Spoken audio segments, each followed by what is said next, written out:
Hello, welcome back. Disha interactive training institute के YouTube channel पे आपका स्वागत है। मैं आशीष सिन्हा आज एक न्यू टॉपिक के साथ हूँ। पिछली बार मैंने आप लोगों को हाइड्रेशन बताया था और हाइड्रोबोरेशन के बारे में बताया था। आज तुम लोगों को मैं ऑर्गेनोमेटेलिक कंपाउंड्स पढ़ाने जा रहा हूँ। ऑर्गेनोमेटेलिक कंपाउंड्स जब दिमाग में हम लोग बोलते तो ऑर्गेनोमेटेलिक कंपाउंड कहते किसको? वैसे कंपाउंड जिनमें कार्बन मेटल बॉन्ड होता है या the compound in which carbon is directly bonded to metal are known as organometallic compound. Simply हम कहते हैं वैसा कंपाउंड जिसमें कार्बन मेटल के साथ डायरेक्टली बॉन्डेड होता है उसको कहते हैं ऑर्गेनोमेटेलिक कंपाउंड।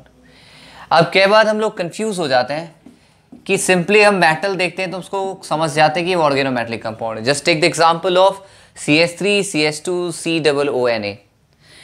एक नज़र में देखिए it contains carbon and also contains sodium, तो इसको ऑर्गेनोमेटेलिक होना चाहिए, but it is not an organometallic compound क्योंकि इसमें कार्बन मेटल बॉन्ड नहीं होता है।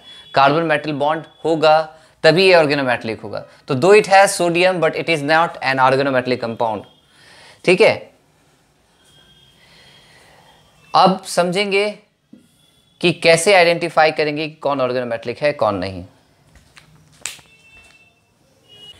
यहां तक हम लोग समझे कि ऑर्गेनोमेटेलिक कंपाउंड उसको कहे जिसमें कार्बन मेटल बॉन्ड होता है। अब अगर हम ऑर्गेनोमेटेलिक कंपाउंड को उसके बॉन्ड के हिसाब से कहें तो ये तीन तरीके का हो सकता है। एक तो आपका होगा आयनिक, एक होगा आपका पोलर और तीसरा हो जाएगा आपका covalent.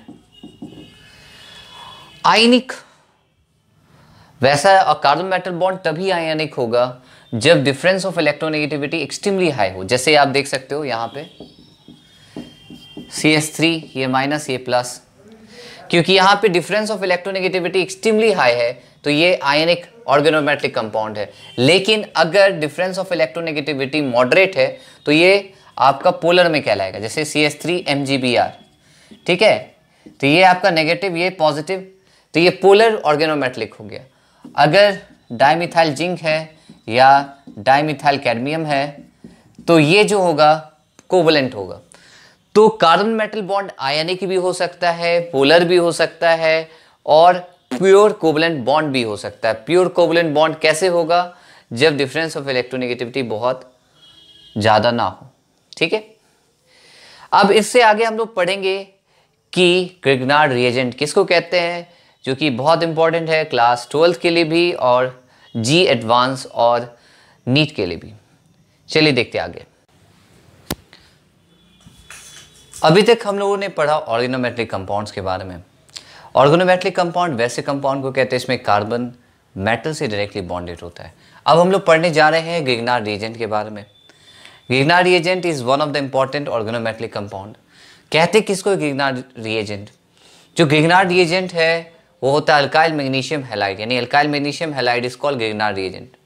It is named after Victor Meyer Grignard. यहाँ पे जो एक जनरल फॉर्मूला दिखा रहे हैं RMGX, यहाँ पे R में भी अल्काइल और फिनाइल ग्रुप, R अल्काइल भी हो सकता है और फिनाइल भी ग्रुप हो सकता है। ठीक है, जैसे यहाँ पे ये हो गया मिथाइल मैग्नीशियम ब्रोमाइड। X में भी क्लोरीन और ब्रोमीन, या तो क्लोरीन होगा या ब्रोमीन होगा, तो ये फिनाइल मैग्नीशियम ब्रोमाइड हो गया, इथाइल मैग्नीशियम ब्रोमाइड हुआ। ग्रिग्नार्ड रिएजेंट को हम बनाते कैसे? ग्रिग्नार्ड रिएजेंट को बनाने के लिए हम लोग क्या करते हैं, अल्काइल हैलाइड को ट्रीट करते हैं in the presence of dry ether. यानी Grignard reagent is prepared by treating alkyl halide with magnesium in the presence of dry ether. यहाँ पे एक चीज़ दिमाग में रखना है कि during the preparation of Grignard reagent moisture का थोड़ा सा भी अमाउंट नहीं होना चाहिए। क्यों नहीं होना चाहिए? रीजन क्या होता है कि Grignard reagent is highly reacted and can react with any source of acidic proton.